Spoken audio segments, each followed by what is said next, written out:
சந்தோஷித்தும்மை பாடுவேன் சீயோன் யாத்திரையில்.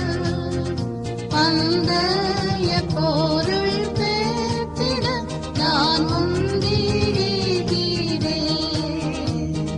கிடைக்கும் நிச்சயம் கிரீடம் எனக்கு, சத்துருக்கள் அதை கொண்டு போவதில்லை.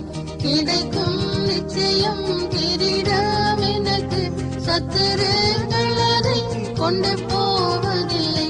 கர்த்தன் கையில் நின்று அன்று நான் பெறுவேன் தூத கூட்டத்தின் மத்தியில். கர்த்தன் கையில் நின்று அன்று நான் பெறுவேன் தூத கூட்டத்தின் மத்தியில். மகிமை ரட்சகா துதியும் மகிழ்ந்தும் சேற்றில் நின்றென்னை நீ மீட்டெடுத்ததினால். மகிமை ரட்சகா துதியும் மகிழ்ந்தும் சேற்றில் நின்றென்னை நீ மீட்டெடுத்ததினால். துதிப்பேன் உம்மை நான் ஆயுள் முழுவதும் நன்றியோடடி பணிந்து. துதிப்பேன்